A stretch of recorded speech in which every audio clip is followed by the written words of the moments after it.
Alright.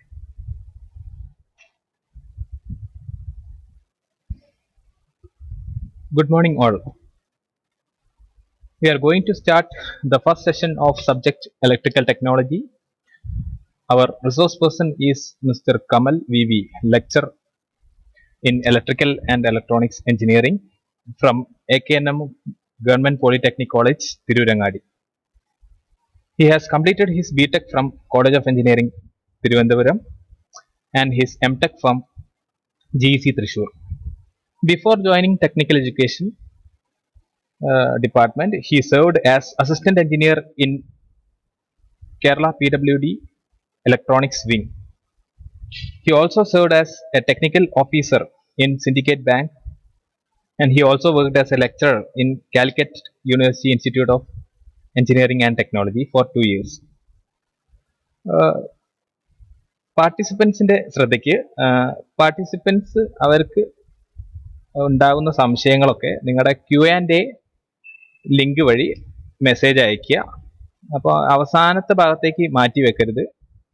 Questions ഒക്കെ എന്തെങ്കിലും ഉണ്ടെങ്കിൽ നിങ്ങൾ ആ Q&A പോയിട്ട് മെസ്സേജ് ചെയ്യുക. അപ്പോൾ ക്ലാസ്സിന് ഇടയ്ക്കുള്ളത്, അപ്പോൾ അത് ഞാൻ കൺസോൾട്ടേറ്റ് ചെയ്തിട്ട് ഞാൻ സാറിനെ അറിയിക്കുന്നതായിരിക്കും. So over to Kamal sir. Kamal sir, you can continue.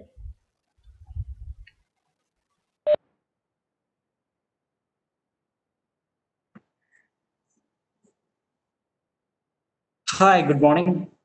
അപ്പൊ എല്ലാവരും ഇലക്ട്രിക്കൽ ടെക്നോളജിയുടെ ആദ്യത്തെ ലെക്ചർ കേൾക്കാൻ വേണ്ടി വന്നിരിക്കുകയാണെന്ന് അറിയാം. അപ്പൊ നമ്മള് ഇലക്ട്രിക്കൽ ടെക്നോളജി എന്ന സബ്ജക്റ്റിലേക്ക് കടക്കുന്നതിന് മുന്നേ എന്തിനാണ് നിങ്ങൾ ഇലക്ട്രോണിക്സുകാര് ഈ ഇലക്ട്രിക്കൽ ടെക്നോളജി പഠിക്കുന്നത് എന്നത് ഒരു സംശയം നിങ്ങളിൽ ഉണ്ടായിട്ടുണ്ടാവും അല്ലെ? അപ്പൊ നിങ്ങൾ ഈ സംശയം നിങ്ങളുടെ സീനിയേഴ്സിന്റെ അടുത്ത് ചോദിച്ചിട്ടുണ്ടായിരിക്കും, എങ്ങനെയാണ് ഈ ഇലക്ട്രിക്കൽ ടെക്നോളജി സബ്ജക്ട്, ടഫ് ആണോ, എന്താണ് ഇതിന്റെ ഒരു സ്ഥിതി, പാസ്സാവോ? അപ്പൊ സ്വാഭാവികമായിട്ടും അവര് നിങ്ങളെ പേടിപ്പിച്ചിട്ടുണ്ടായിരിക്കും, ഇത് ടഫാണ്, നമ്മളുടെ കോറല്ല, അതുകൊണ്ട് തന്നെ പഠിച്ചുണ്ടാക്കാൻ ബുദ്ധിമുട്ടാണ്. അങ്ങനെ നെഗറ്റീവായിട്ടുള്ള കുറെ കാര്യങ്ങൾ കേട്ടിട്ടായിരിക്കും നിങ്ങൾ ഈ സബ്ജക്റ്റിലേക്ക് എത്തിയിട്ടുണ്ടാവുക. അപ്പൊ ഞാൻ ആദ്യം പറയാം, നമ്മൾ ആ നെഗറ്റിവിറ്റി എല്ലാം ഒഴിവാക്കുക. നിങ്ങൾ ഒരു പുതിയ സബ്ജക്റ്റ് കാണാൻ പോകുന്നു എന്ന് മാത്രം വിചാരിക്കാം. ഈ സബ്ജക്റ്റ് പുതിയതാണ് എന്നുള്ള കൺസെപ്റ്റും വേണമെങ്കിൽ നിങ്ങൾക്ക് ഒഴിവാക്കാം. കാരണം ഇലക്ട്രിക്കൽ ടെക്നോളജിയുടെ സിഗ്നിഫിക്കൻസ് പറയാനായിട്ട് നമുക്ക് ഒരു കഥ പറയാം അല്ലെ? അപ്പൊ എല്ലാ നല്ല കാര്യങ്ങളും ഒരു കഥയിൽ നിന്ന് സ്റ്റാർട്ട് ചെയ്യണമെന്നാണ്. അപ്പൊ ഞാനായി മാറ്റുന്നില്ല, ഒരു നല്ല കാര്യമാണ് ഇലക്ട്രിക്കൽ ടെക്നോളജി പഠിക്കുന്നത്. അപ്പൊ ഞാനൊരു കഥ പറയാം. അപ്പൊ ബോബി എൻ്റെ കസിനാണ്. അപ്പൊ ഞങ്ങളുടെ കുടുംബത്തിലെ ഏറ്റവും ആദ്യം എഞ്ചിനീയർ ആയത് ബോബിയാണ്. അപ്പൊ ബോബി ഇങ്ങനെ ഒരു ദിവസം വീട്ടിൽ വന്നു, അമ്മാമ്മ ഉണ്ട്, ഇങ്ങനെ കഥയൊക്കെ പറഞ്ഞുകൊണ്ടിരിക്കുകയാണ് അമ്മാമ്മേന്റെ ഒപ്പം. അങ്ങനെ കഥയൊക്കെ പറഞ്ഞുകൊണ്ടിരിക്കുന്നതിന്റെ ഇടയിൽ പെട്ടെന്ന് കറണ്ട് പോയി. അപ്പൊ അമ്മാമ്മക്ക് ആകെ കറണ്ട് പോയി കഴിഞ്ഞാൽ അറിയാം ഫ്യൂസ് പോയി എന്ന് മാത്രമാണ്. അപ്പൊ അമ്മാമ്മ നേരെ ബോബിന്റെ അടുത്ത് പറഞ്ഞു, ബോബി എടാ ഫ്യൂസ് പോയി, ഒന്ന് പോയി നോക്കിയെന്ന്. അപ്പൊ ബോബി എടുത്തടിക്ക് ഒറ്റയ്ക്ക് അങ്ങ് പറഞ്ഞു, അമ്മാമ്മ ഞാൻ ആ എഞ്ചിനീയർ അല്ല, ഞാൻ സിവിൽ എഞ്ചിനീയർ ആണ്. അപ്പൊ അമ്മാമ്മേന്റെ ഒരു ചോദ്യം ഉണ്ടായിരുന്നു, ഈ ഫ്യൂസ് പോയത് നോക്കാൻ അറിയില്ലേ, നീ എന്ത് എഞ്ചിനീയർ ആണ്? അപ്പൊ ഇതാണ് ഇലക്ട്രിക്കൽ എന്നുള്ള ഒരു സബ്ജക്റ്റിന്റെ പ്രത്യേകത. എല്ലാവർക്കും ഇലക്ട്രിസിറ്റിനെ കുറിച്ച് അറിയാം. അതുകൊണ്ട് തന്നെ ഇലക്ട്രിസിറ്റി എല്ലാവർക്കും അറിയുന്നതുകൊണ്ട് തന്നെ നമുക്ക് ആ ഇലക്ട്രിസിറ്റിനെ കുറിച്ച് അറിഞ്ഞില്ലെങ്കിൽ പലപ്പോഴും ഇതേപോലത്തെ പരിഹാസം കേൾക്കാൻ ഇടയാവാറുണ്ട് അല്ലെ? അപ്പൊ നിങ്ങളുടെ ജീവിതത്തിലും ഇതേപോലത്തെ പരിഹാസം ഉണ്ടാവുന്നുണ്ടെങ്കിൽ നമ്മുടെ ദൈനംദിന ജീവിതത്തിൽ നമ്മൾ ഉപയോഗിക്കുന്ന ഇലക്ട്രിസിറ്റിനെ പറ്റിയിട്ട് നമുക്ക് കുറച്ച് കാര്യങ്ങൾ അറിയാനുണ്ട്. അപ്പൊ ആ കുറച്ച് കാര്യങ്ങളൊക്കെയാണ് നിങ്ങൾ ഇലക്ട്രിക്കൽ ടെക്നോളജി എന്ന സബ്ജക്റ്റിൽ നിങ്ങൾ പഠിക്കാൻ പോകുന്നത്. ഇതാണ് നമ്മുടെ കോഴ്സിന്റെ ഒരു ലേ ഔട്ട് എന്ന് പറയുന്നത്. ആദ്യം ഫസ്റ്റ് മൊഡ്യൂളിൽ നിങ്ങൾ AC ഫണ്ടമെന്റൽസ് ആൻഡ് എർത്തിങ് പഠിക്കും. ഞാൻ നിങ്ങൾക്ക് AC ഫണ്ടമെന്റൽസ് ആണ് പഠിപ്പിക്കുന്നുണ്ടായിരിക്കാം. പിന്നെ നിങ്ങൾ AC ഫണ്ടമെന്റൽസ് കഴിഞ്ഞു കഴിഞ്ഞാൽ സെക്കൻഡ് മൊഡ്യൂളിൽ നെറ്റ്വർക്ക് തിയറംസ് ആൻഡ് ട്രാൻസ്ഫോമേഴ്സ്. ഇതിൽ നെറ്റ്വർക്ക് തിയറംസ് നിങ്ങൾക്ക് പുതിയ ആൾക്കാരല്ല, നെറ്റ്വർക്ക് തിയറംസ് നിങ്ങൾ പഠിച്ചിട്ടുള്ളതാണ്, ഫിസിക്സിലൊക്കെ കണ്ടിട്ടുണ്ടായിരിക്കും. KCL, ക്രിച്ചോഫ്സ് ലോ അല്ലെ? Kirchhoff's law, KCL, KVL.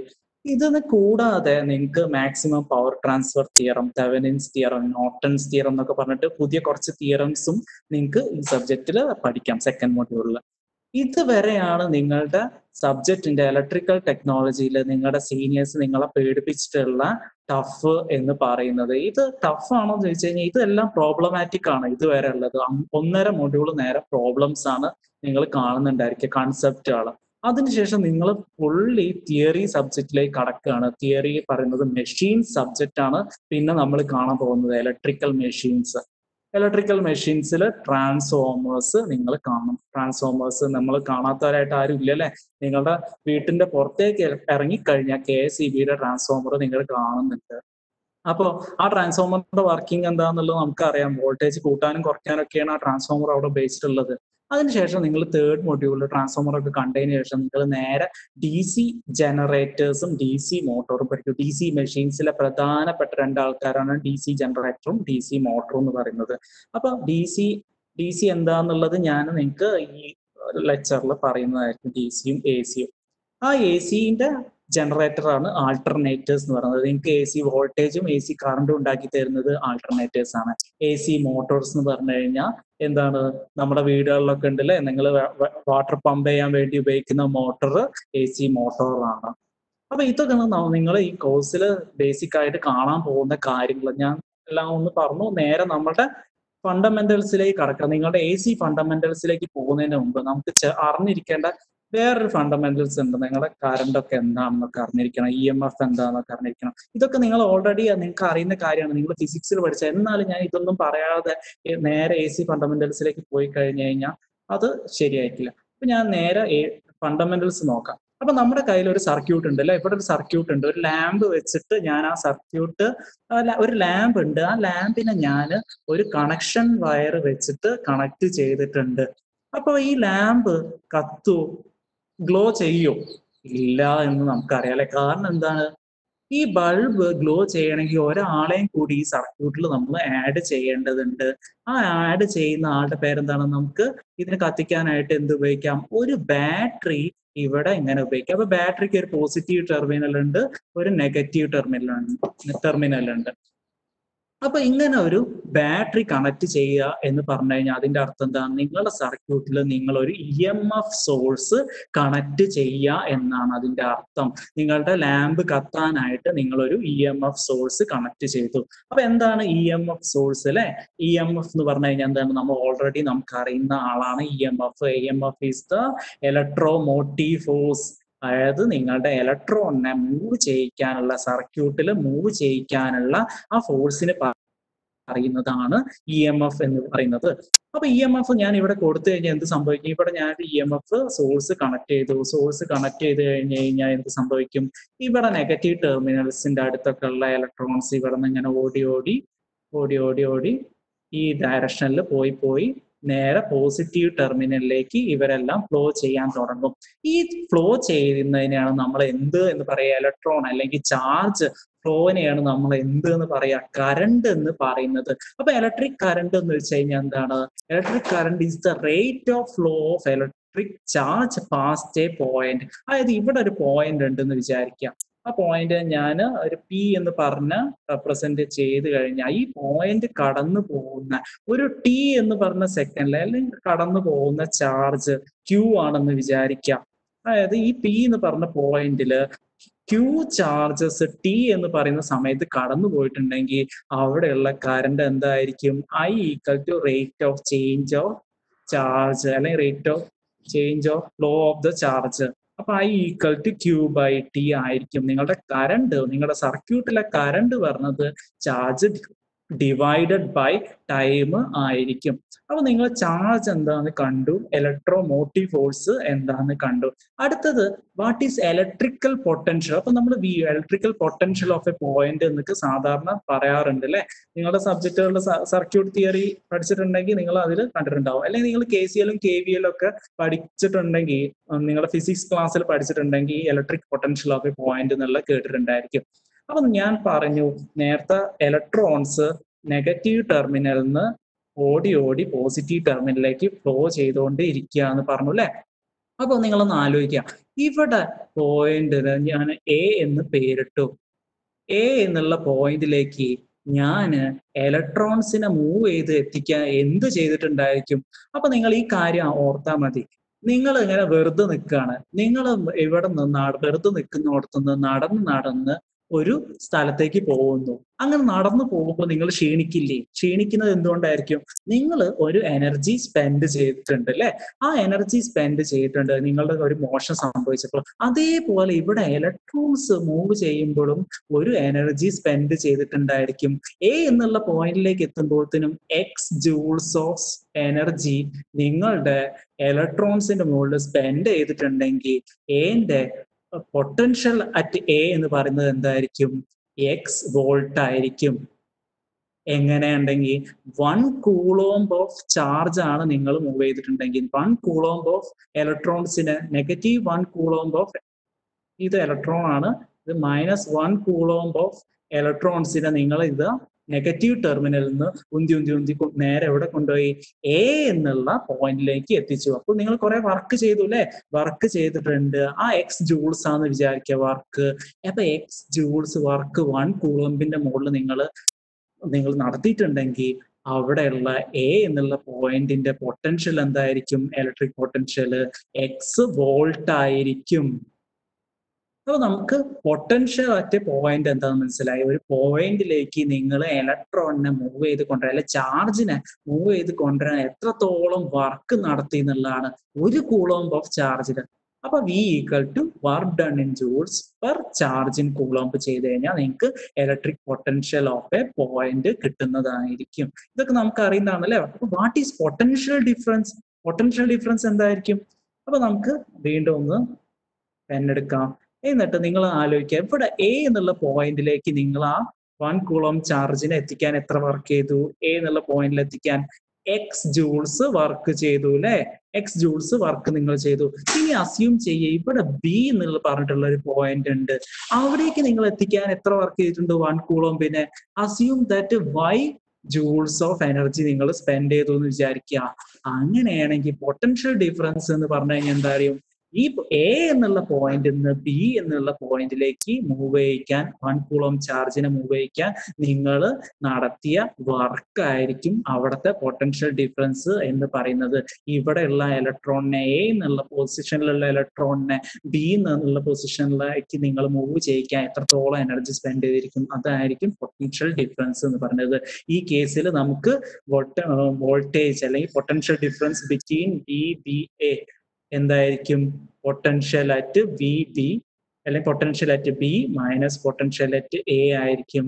അപ്പൊ വി ബി എന്ന് പറഞ്ഞു കഴിഞ്ഞാൽ എന്താണ്? വൈ വോൾട്ട് ആണ്. മൈനസ് എ എന്നുള്ളത് വി എ എന്തായിരിക്കും? എക്സ് ജൂൾസ് ആണല്ലേ നമ്മൾ അവിടെ എത്തിക്കാൻ വേണ്ടി സ്പെൻഡ് ചെയ്ത എനർജി. അപ്പൊ എക്സ് വോൾട്ട് ആയിരിക്കും. അപ്പൊ വൈ മൈനസ് എക്സ്. ഇങ്ങനെയാണ് നിങ്ങൾ 2 പോയിന്റുകൾ തമ്മിലുള്ള പൊട്ടൻഷ്യൽ ഡിഫറൻസ് കണ്ടുപിടിക്കുന്നത്.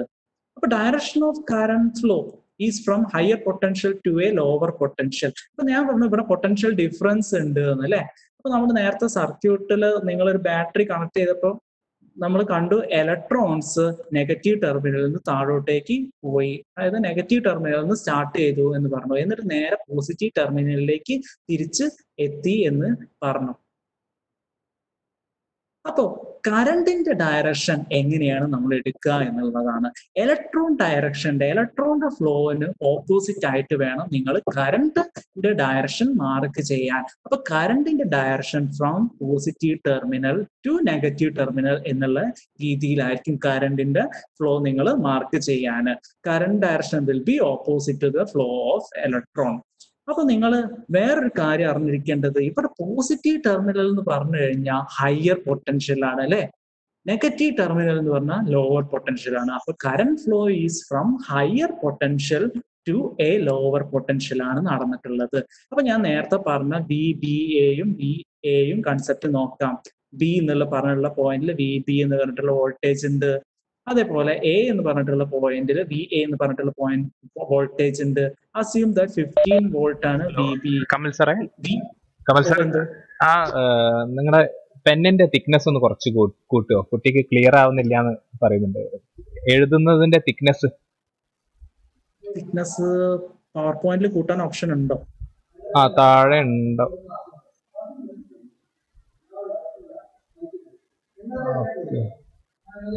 ഇങ്ക് കളർ മാറ്റിയാ മതിയോ? എന്നാ കളർ കുറച്ചുകൂടെ ബ്ലാക്ക് ആക്കിയാലും മതി. വേറെ ബ്ലാക്ക് എടുക്കാം. ഓക്കെ ഓക്കെ ബ്ലാക്ക് എടുക്കാം. ഓക്കെ. ശരി. V A equal to 10 volt ആണെന്ന് വിചാരിക്കാം. അങ്ങനെയാണെങ്കിൽ കറന്റ് ഫ്ലോ ഏത് ഡയറക്ഷനിലായിരിക്കും നടന്നിട്ടുണ്ടാവുക? Current flow will be from higher potential 15 volt to 10 volt എന്നുള്ള രീതിയിലായിരിക്കും നടന്നിട്ടുണ്ടാവുക. Current direction B to A ആയിരിക്കും നിങ്ങൾ മാർക്ക് ചെയ്യേണ്ടത്. ബി ടു എ എന്നുള്ള ഡയറക്ഷനിലായിരിക്കും കറന്റ് ഫ്ലോ ഉണ്ടായിട്ടുണ്ടാവുക. അപ്പൊ ഈ കൺസെപ്റ്റുകളൊക്കെ വളരെ ബേസിക് കൺസെപ്റ്റ് ആണ്. ഇതൊന്നും നമ്മൾ മറക്കാൻ പാടില്ല. Current flow will be from higher potential to lower potential. അത് ഓർക്കാൻ നിങ്ങൾ എന്ത് ചെയ്താൽ മതി? നിങ്ങൾ EMF സോഴ്സിനെ ആലോചിക്കുക, നിങ്ങൾ ബാറ്ററീനെ ആലോചിക്കുക. ബാറ്ററിയുടെ പോസിറ്റീവ് ടെർമിനലിൽ നിന്നാണ് നിങ്ങളുടെ കറന്റ് ഫ്ലോ സ്റ്റാർട്ട് ചെയ്യുന്നത് അല്ലേ? അപ്പൊ from higher potential to negative terminal എന്ന് പറഞ്ഞു കഴിഞ്ഞാൽ ലോവർ പൊട്ടൻഷ്യൽ ആണ്.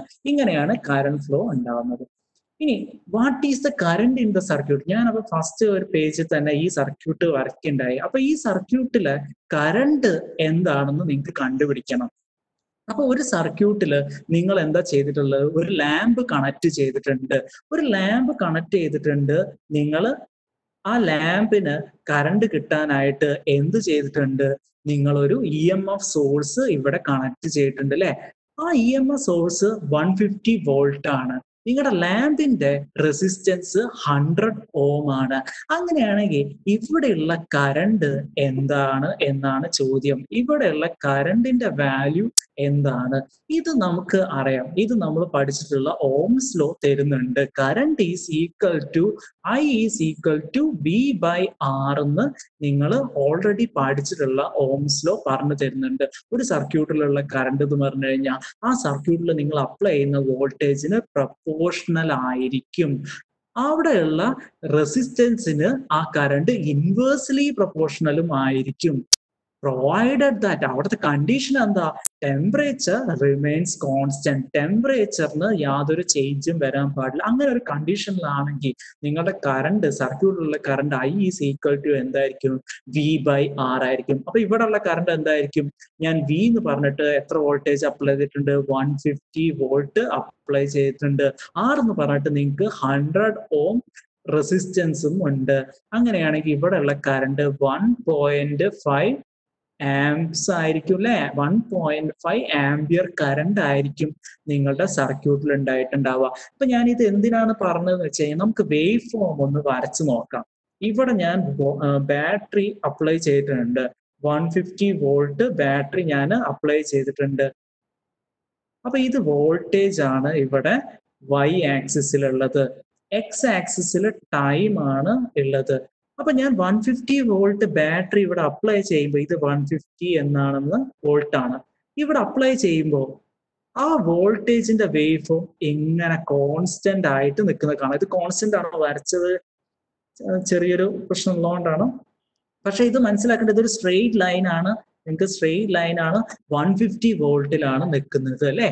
ഇനി നിങ്ങൾ കറണ്ടിന്റെ വേവ് ഫോം ഒന്ന് വരച്ചു നോക്കാം. നമുക്ക് കറണ്ടിന്റെ വേവ് ഫോം നമ്മൾ വരയ്ക്കുമ്പോൾ കറണ്ട് ആണ് നിങ്ങളുടെ Y ആക്സിസിൽ, X ആക്സിസിൽ നിങ്ങൾക്ക് ടൈം ഉണ്ട് സെക്കൻഡ്സിൽ. അപ്പൊ 1.5 ആംപിയേഴ്സ് 1.5 ആംപിയേഴ്സിൽ ഒരു കോൺസ്റ്റന്റ് കറണ്ട് ആണ് നിങ്ങൾക്ക് ഉള്ളത്. അപ്പൊ ഇത് ഞാൻ ഈ വേവ് ഫോം വരച്ചത് DC എന്ന കൺസെപ്റ്റ് നിങ്ങൾക്ക് കാണിച്ചു തരാൻ വേണ്ടിയിട്ടാണ്. അപ്പൊ DC എന്ന് പറഞ്ഞാൽ ഡയറക്റ്റ് കറണ്ട് ആണ്. ഡയറക്റ്റ് കറണ്ട് ചെയ്യാൻ നോക്കിയേ. ഈ കറണ്ടിന് സമയത്തിനനുസരിച്ച് എന്തെങ്കിലും വാല്യൂ ചേഞ്ച് ഉണ്ടോ? ഇത് പോസിറ്റീവ് വാല്യൂ 1.5 ആംപിയറിൽ കോൺസ്റ്റന്റ് ആയി പോവുകയാണ്. ഈ കോൺസ്റ്റന്റ് ആയി പോകുന്ന മാഗ്നിറ്റ്യൂഡ് കോൺസ്റ്റന്റ് ആണ് എന്നുള്ളത് മാത്രമല്ല നമ്മളുടെ ഇവിടത്തെ ഇമ്പോർട്ടന്റ് കൺസെപ്റ്റ്. സമയത്തിനനുസരിച്ച് ഇത് പോസിറ്റീവ് വാല്യൂവിൽ നിന്ന് ഒരിക്കലും നെഗറ്റീവ് വാല്യൂയിലേക്ക് പോകുന്നില്ല അല്ലെ? ഇതിന്റെ പൊളാരിറ്റിക്ക് യാതൊരു ചേഞ്ചും സംഭവിക്കുന്നില്ല. നിങ്ങൾ എത്ര സമയം കഴിഞ്ഞ് നോക്കിയാലും, ഇനി ഈവൻ 100 മിനിറ്റ് കഴിഞ്ഞ് നോക്കിയാലും എന്ത് സംഭവിക്കില്ല? ഇവിടെ പൊളാരിറ്റിക്ക് ചേഞ്ച് ഇല്ല. കാരണം ഇത് ഒരു DC ആണ്. അപ്പൊ DC എന്താണെന്ന് അറിയാൻ നമുക്ക് അതിന്റെ ഡെഫിനിഷൻ നോക്കി നോക്കാം. DC എന്ന് പറഞ്ഞാൽ DC is a direct current is an electric current that always flows in the same direction. Direction യാതൊരു ചേഞ്ചും ഉണ്ടായിരിക്കില്ല. ഇവിടുത്തെ ഈ സർക്യൂട്ടിൽ നോക്കിക്കഴിഞ്ഞാൽ നമുക്ക് കാണാം കറണ്ട് ഈ പോസിറ്റീവ് സ്റ്റാർട്ട് ചെയ്തിട്ട് എപ്പോഴും ഈ ഡയറക്ഷനിലാണ് ഫ്ലോ ചെയ്തുകൊണ്ടിരിക്കുന്നത്.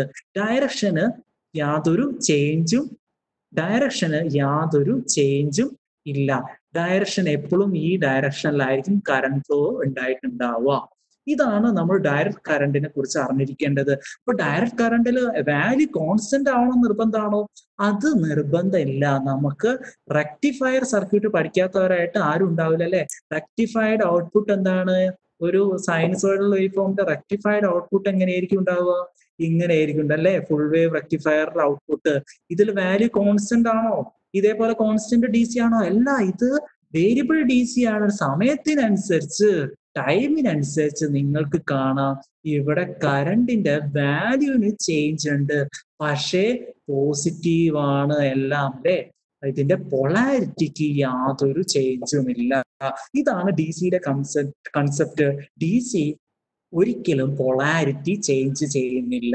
Always it will be positive അല്ലെങ്കിൽ always it will be negative എന്ന് വേണം മനസ്സിലാക്കാൻ. അപ്പൊ നമ്മൾ ഡി സിയുടെ കാര്യങ്ങളൊക്കെ കണ്ടു. ഇനി നമ്മൾ നേരെ നമ്മുടെ എ സി ഫണ്ടമെന്റൽസിലേക്ക് കടക്കാം. അപ്പൊ എന്താണ് A C? A C electric current which periodically reverses the direction. AC യുടെ ഡെഫിനിഷൻ എന്ന് വെച്ച് കഴിഞ്ഞാൽ AC is an alternating current. Alternate ചെയ്തുകൊണ്ടിരിക്കുകയാണ്. ആൾട്ടർനേറ്റ് ചെയ്യാന്നതിന്റെ അർത്ഥം എന്ന് വെച്ച് കഴിഞ്ഞാൽ അത് വാല്യൂ ചേഞ്ച് ചെയ്തുകൊണ്ടിരിക്കുകയാണ്. വാല്യൂക്കൊപ്പം പൊളാരിറ്റിയും ഇവിടെ ചേഞ്ച് ആവുന്നുണ്ട്. പൊളാരിറ്റി ചേഞ്ച് ആവുന്നതാണ് അതിന്റെ കൺസെപ്റ്റ് ആൾട്ടർനേറ്റിംഗ് കറണ്ടിന്റെ. അതായത് നിങ്ങൾ ഇവിടെ ഒരു സൈനസോയിഡൽ വോൾട്ടേജ് നിങ്ങളുടെ ലാബുകളിൽ കണ്ടിട്ടുണ്ടായിരിക്കില്ല. ബേസിക് ഇലക്ട്രോണിക്സ് ലാബിൽ ഒരു സൈനസോയിഡൽ വോൾട്ടേജ് നിങ്ങൾ അപ്ലൈ ചെയ്തിട്ടുണ്ടായിരിക്കും അല്ലെ. ആ സൈനസോയിഡൽ വോൾട്ടേജ് അപ്ലൈ ചെയ്ത് കഴിഞ്ഞാൽ എന്താ സംഭവിക്കുക? ഈ ക്ലോസ്ഡ് സർക്യൂട്ടിൽ നിങ്ങൾ ഒരു പോസിറ്റീവ് ആയിരിക്കും ആദ്യം ഇവിടെ വരുന്നുണ്ടാവുക, ഇവിടെ ഒരു നെഗറ്റീവ് ആയിരിക്കും ഈ ടെർമിനലില്. അതാണ് ഈ ഹാഫ് സൈക്കിൾ എന്ന് പറയുന്നത്. ഒരു പോസിറ്റീവ് ഹാഫ് സൈക്കിൾ ആദ്യം ഉണ്ടായിട്ടുണ്ടായിരിക്കും. ഒരു T/2 സെക്കൻഡ്സ് നേരം ഹാഫ് സൈക്കിൾ ആയതുകൊണ്ട് ഞാൻ ഇവിടെ ടൈമിന് T/2 എന്ന് രേഖപ്പെടുത്തിയിട്ടുണ്ട്. ആദ്യത്തെ T/2 സെക്കൻഡ്സ് നേരം ഈ ടെർമിനൽ പോസിറ്റീവും രണ്ടാമത്തെ എ എന്ന് പറഞ്ഞിരിക്കുന്ന ടെർമിനൽ പോസിറ്റീവും ബി എന്നുള്ള ടെർമിനൽ നെഗറ്റീവും ആയിരിക്കും. അപ്പൊ കറണ്ടിന്റെ ഫ്ലോ ഏത് ഡയറക്ഷനിലായിരിക്കും? കറന്റ് ഫ്ലോ ഈ ഡയറക്ഷനിലായിരിക്കും നടക്കുന്നുണ്ടായിരിക്കുക.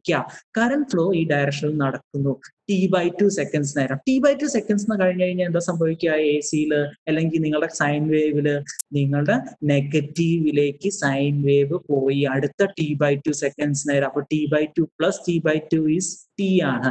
അതായത് പോസിറ്റീവ് ഹാഫ് സൈക്കിളും നെഗറ്റീവ് ഹാഫ് സൈക്കിളും ഉണ്ടാവുന്നു. ഈ നെഗറ്റീവ് ഹാഫ് സൈക്കിള് ബി എന്നുള്ള ടെർമിനല് പോസിറ്റീവ് ആയിരിക്കും ഉണ്ടാവുക, എ എന്നുള്ള ടെർമിനല് നെഗറ്റീവ് ആയിരിക്കും ഉണ്ടാവുക. അപ്പൊ കറന്റ് ഫ്ലോ ഏത് ഡയറക്ഷനിലായിരിക്കും ഉണ്ടായിട്ടുണ്ടാവുക? നമ്മൾ നേരത്തെ പഠിച്ചു. Current will be starting from the positive terminal. ഈ ഡയറക്ഷനിലായിരിക്കും. അപ്പൊ നോക്കിയേ, ഒരു നേരം കറണ്ട് നിങ്ങളുടെ ക്ലോക്ക് വൈസ് ഡയറക്ഷനിൽ പോയപ്പോ കുറച്ച് കഴിഞ്ഞപ്പോ കറണ്ട് എന്ത് ചെയ്തു? It reverse the direction. Current പോസിറ്റീവിൽ നിന്ന് നെഗറ്റീവ് ഡയറക്ഷനിലേക്ക് മാറി, അല്ലെങ്കിൽ ആന്റി ക്ലോക്ക് വൈസ് ഡയറക്ഷനിലേക്ക് മാറി. അപ്പൊ ഇവിടെ നോക്കിയ കറണ്ടിന്റെ വേവ് ഫോം നോക്കുമ്പോൾ നമുക്ക് കാണാം കുറച്ചു നേരം പോസിറ്റീവ് ആണ്, കുറച്ചു നേരം നെഗറ്റീവ് ആണ്. ഇതാണ് എ സിയുടെ കൺസെപ്റ്റ്. എ സി എന്ന് പറഞ്ഞു കഴിഞ്ഞാൽ ഒരു പോസിറ്റീവ് ഹാഫ് വേവും ഉണ്ടായിരിക്കും, ഒരു നെഗറ്റീവ് ഹാഫ് വേവും ഉണ്ടായിരിക്കും. പോസിറ്റീവും ഉണ്ടാവും, നെഗറ്റീവും ഉണ്ടാവും. സമയത്തിനനുസരിച്ച് ഇതിന്റെ പൊളാരിറ്റി ചേഞ്ച് ചെയ്തുകൊണ്ടിരിക്കും.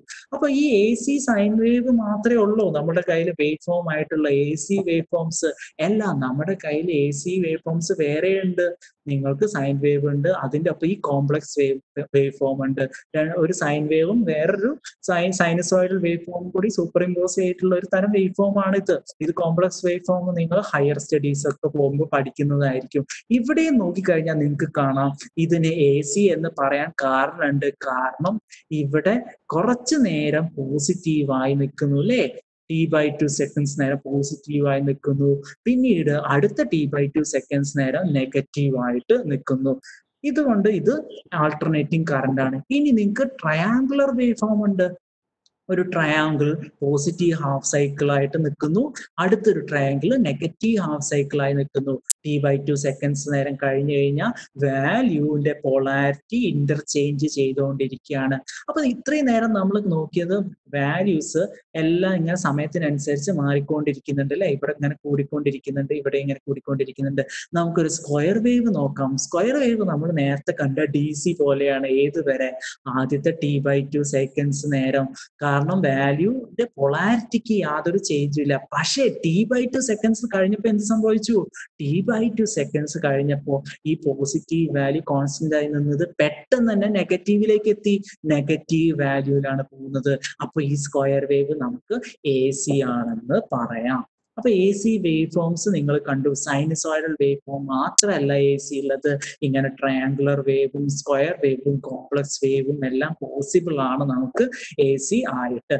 ഇനി നമ്മൾ AC എന്ന് പറഞ്ഞിട്ട് നമ്മൾ ഇനി പഠിക്കാൻ പോകുന്നത് നമ്മുടെ സൈനസോയിഡൽ വേവ് ഫോമിനെ കുറിച്ചിട്ടാണ്. കൂടുതലായിട്ട് നമുക്ക് അറിയേണ്ട ആളാണ് ഈ സൈനസോയിഡൽ വേവ് ഫോം. കാരണം എന്താണ്?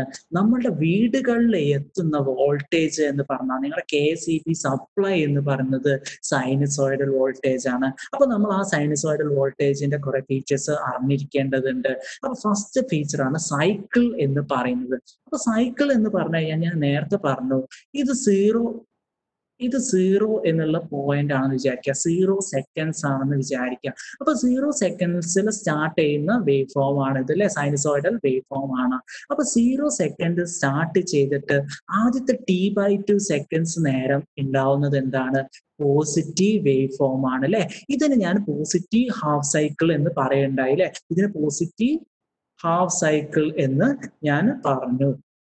ഇനി അടുത്ത T/2 സെക്കൻഡ്സ് നേരം ഉണ്ടായ വേവ് ഫോം ആരാണ്? നെഗറ്റീവ് ഹാഫ് സൈക്കിൾ ആണ് ഉണ്ടായത് അല്ലെ. T/2 തൊട്ടിട്ട് T വരെ, അതായത് T/2 plus T/2 is equal to T. അടുത്ത ഹാഫ് സൈക്കിൾ എന്ന് പറഞ്ഞത് നെഗറ്റീവ് ആണ്. അപ്പൊ ഈ പോസിറ്റീവ് ഹാഫ് സൈക്കിളും നെഗറ്റീവ് ഹാഫ് സൈക്കിളും T ഡ്യൂറേഷനിൽ സംഭവിച്ചു കഴിഞ്ഞാൽ പിന്നെ എന്താ സംഭവിക്കുന്നത്? ഇതേപോലെ തന്നെ റിപ്പീറ്റ് ചെയ്യാണ് അല്ലെ. അതേ വേവ് ഫോം തന്നെ റിപ്പീറ്റ് ചെയ്യാണ്. അതായത് ഒരു കട്ട് അല്ലെ, കോപ്പി പേസ്റ്റ് ചെയ്ത പോലെയാണ് ഈ വേവ് ഫോം ഉള്ളത്. ഇവിടുന്ന് 0 to T വരെയുള്ള വാല്യൂവിനെ വീണ്ടും കോപ്പി പേസ്റ്റ് ചെയ്ത പോലെയാണ് നിൽക്കുന്നത്. അപ്പൊ പോസിറ്റീവ് ഹാഫ് സൈക്കിളും നെഗറ്റീവ് ഹാഫ് സൈക്കിളും ചേർന്ന് വരുന്നത് നമുക്ക് ഒരു ഫുൾ സൈക്കിൾ അല്ലെങ്കിൽ ഒരു സൈക്കിൾ എന്ന് പറയാം. ഈ പോസിറ്റീവ് ഹാഫ് സൈക്കിൾ 0-ൽ നിന്ന് സ്റ്റാർട്ട് ചെയ്തിട്ട് ഒരു പോസിറ്റീവ് പീക്ക് എത്തി, പിന്നെ 0-ൽ എത്തി, പിന്നെ ഒരു നെഗറ്റീവ് പീക്കിലേക്ക് എത്തി, നെഗറ്റീവ് മാക്സിമം അല്ലെ, നെഗറ്റീവ് മാക്സിമത്തിലേക്ക് എത്തി T വരെ എത്തി. ഈ സമയം സൈക്കിളിന് എടുക്കുന്ന ഡ്യൂറേഷനെ നമ്മൾ ടൈം പീരിയഡ് എന്ന് പറയുന്നു. T നമ്മുടെ ടൈം പീരിയഡ്, അതായത് T is equal to positive half സൈക്കിളിന്റെ T/2 പ്ലസ് നെഗറ്റീവ് ഹാഫ് സൈക്കിളിന്റെ T/2 സെക്കൻഡ്സ്. ഇതാണ് ടൈം പീരിയഡ് എന്ന് പറയുന്നത്. അപ്പൊ സൈക്കിൾ എന്താണ്? നിങ്ങളുടെ പോസിറ്റീവ് ഹാഫ് സൈക്കിളും നെഗറ്റീവ് ഹാഫ് സൈക്കിളും ചേർന്ന് വരുന്നത്. ഇതിന് എടുക്കുന്ന സമയം എന്താണ്? ടൈം പീരിയഡ് ആണ്. ഇതേ ടൈം പീരിയഡ് തന്നെ നമുക്ക് കണ്ടുപിടിക്കാൻ വേറെയും വഴിയുണ്ട്. നിങ്ങൾ എന്ത് ചെയ്താൽ മതി? നിങ്ങളുടെ പോസിറ്റീവ് പീക്ക് വാല്യൂ ആവുന്നത്, ഇതിന് നമുക്ക് പീക്ക് എന്ന് പറയാം, അല്ലെങ്കിൽ മാക്സിമം വാല്യൂ എന്ന് പറയാം. ഈ പോസിറ്റീവ് മാക്സിമം വാല്യൂ ആവുന്ന സമയം തൊട്ടിട്ട് വീണ്ടും പോസിറ്റീവ് മാക്സിമം എത്തുന്ന സമയം വരെ നിങ്ങൾ ടൈം ഡ്യൂറേഷൻ എടുക്കുകയാണെങ്കിൽ അതിനും ടൈം പീരിയഡ് തന്നെ ആണ്. അപ്പൊ ടൈം പീരിയഡ് നമുക്ക് 0 to 0 എന്നുള്ള രീതിയിൽ കാണാം, അല്ലെങ്കിൽ from the maximum two maximum എന്നുള്ള രീതിയിലും കാണാം. ഇനി അടുത്ത വാല്യൂ ഞാൻ നേരത്തെ പറഞ്ഞ പോലെ പീക്ക് വാല്യൂ ആണ്. അപ്പൊ മാക്സിമം വാല്യൂ അല്ലെ, ഇതാണ് മാക്സിമം വാല്യൂ എന്ന് പറയുന്നത്. 0 എന്നുള്ള പോയിന്റ് തൊട്ടിട്ട് ഈ നിങ്ങളുടെ സൈൻ വേവിന്റെ മാക്സിമം പോയിന്റ് വരെയുള്ളത് Y ഡയറക്ഷനിൽ. ഇതിനെ നിങ്ങൾ ആംപ്ലിറ്റ്യൂഡ് എന്ന് പറയുന്നിട്ടുണ്ടാവും. അതിനെ തന്നെ നമുക്ക് പീക്ക് വാല്യൂ എന്ന് പറയാം. ഈ വാല്യൂവിനെ നമുക്ക് peak value VM, maximum value, ഈ VM എന്ന് പറയാം. അപ്പൊ നമ്മുടെ കയ്യിൽ പോസിറ്റീവ് പീക്ക് മാത്രമല്ല ഉള്ളത്, ഇവിടെ ഒരു നെഗറ്റീവ് പീക്കും കിടക്കുന്നുണ്ട് അല്ലെ. അപ്പൊ ഈ നെഗറ്റീവ് പീക്ക് തൊട്ടിട്ട് നിങ്ങളുടെ പോസിറ്റീവ് പീക്ക് വരെയുള്ള മാഗ്നിറ്റ്യൂഡ് നിങ്ങൾക്ക് എന്ത് പറയാം? Peak to peak value, negative peak to positive peak അല്ലെ, പീക്ക് ടു പീക്ക് വാല്യൂ എന്ന് പറയാം. ഇത് എന്ന് പറയുന്നത് പീക്ക് വാല്യൂ VM ആണെങ്കിൽ പീക്ക് ടു പീക്ക് വാല്യൂ എന്തായിരിക്കും ഉണ്ടാവുക? 2VM ആയിരിക്കും ഉണ്ടാവുക. കാരണം എന്താണ്? ഇവിടെ ഒരു VM ഉണ്ട്, താഴോട്ടേക്കും ഒരു VM ഉണ്ട്. അപ്പൊ മൊത്തത്തിൽ 2VM ഉള്ളത് എന്ന് നമുക്ക് പറയാം. അടുത്ത ഇത് നമ്മൾ സൈൻ വേവിന്റെ ഏറ്റവും ഇമ്പോർട്ടന്റ് ആയിട്ടുള്ള ഒരു ഫീച്ചറായ ഫ്രീക്വൻസി ആണ് കാണാൻ പോകുന്നത്. ഫ്രീക്വൻസി എന്നാൽ number of cycles happening in 1 second.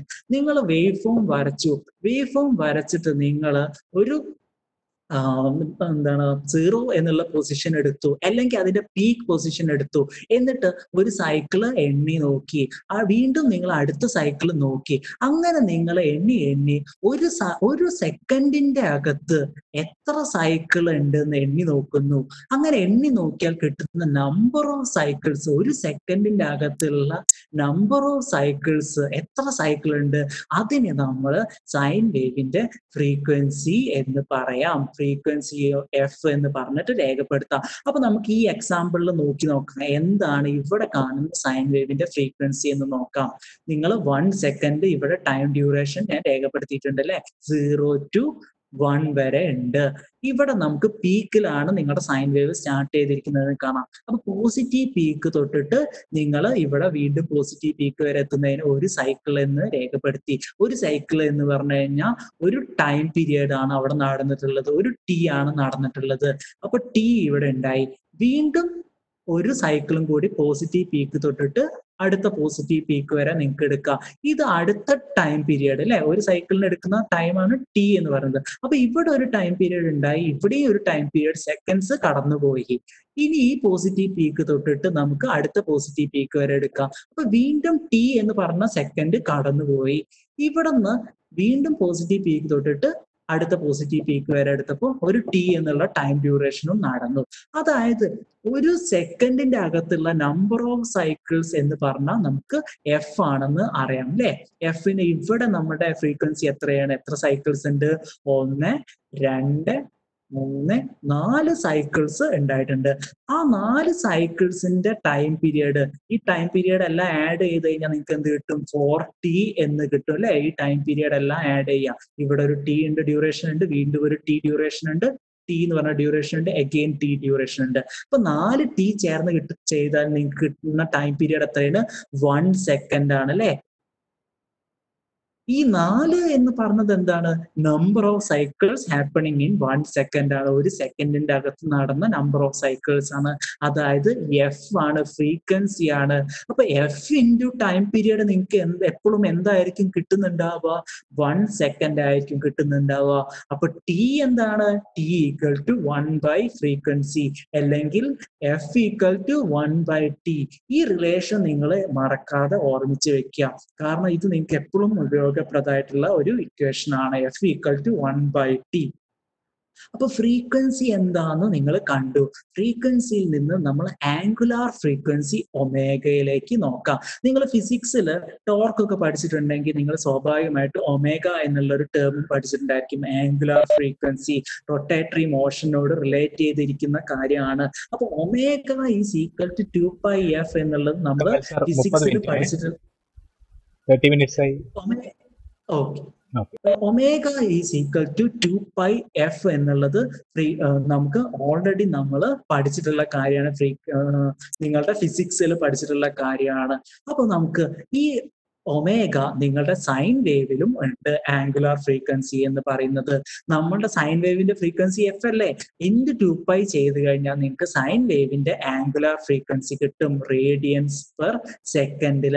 എന്തിനാണ് ഈ ഒമേഗ കണ്ടുപിടിക്കുന്നതെന്ന് ഞാൻ അടുത്ത സ്ലൈഡിൽ പറയുന്നതായിരിക്കും. അപ്പൊ omega is equal to 2πf എന്നത് നിങ്ങളുടെ സൈൻ വേവിന്റെ ആംഗുലാർ ഫ്രീക്വൻസി ആണ്, ഇൻ റേഡിയൻ പെർ സെക്കൻഡിലുള്ള. അപ്പോ നമ്മൾ അടുത്ത മെയിൻ പോയിന്റിലേക്ക് കടക്കുകയാണ്, instantaneous value of sine wave എന്നത്. Instantaneous value of sine wave എഴുതണമെങ്കിൽ നിങ്ങൾക്ക് അറിഞ്ഞിരിക്കേണ്ട ആദ്യത്തെ കാര്യം നിങ്ങളുടെ സൈൻ വേവിന്റെ പീക്ക് വാല്യൂ എന്താണെന്നാണ്.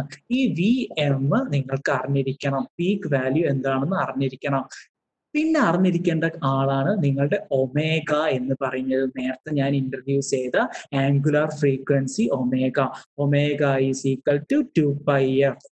ഈ ഒമേഗയുടെ വാല്യൂം അറിയാം, Vm അറിയാമെങ്കിൽ നിങ്ങൾക്ക് ഏത് സെക്കൻഡിലുള്ള സൈൻ വേവിന്റെ വാല്യൂവും നിങ്ങൾക്ക് കണ്ടുപിടിക്കാം. നിങ്ങളുടെ സൈൻ വേവിന്റെ ടി എന്ന് പറയുന്ന സെക്കൻഡിലുള്ള വാല്യൂ എന്ന് പറയുന്നത് V of T equal to V M into sine omega T ആയിരിക്കും. അപ്പൊ ഇത് നിങ്ങൾക്ക് ഡൗട്ട് ഉണ്ടായിരിക്കും, ഇത് എങ്ങനെയാണ്, കറക്റ്റ് തന്നെയാണോ? നമുക്കൊരു എക്സാമ്പിൾ വെച്ച് ചെയ്ത് നോക്കാം. നിങ്ങളുടെ കയ്യിൽ 230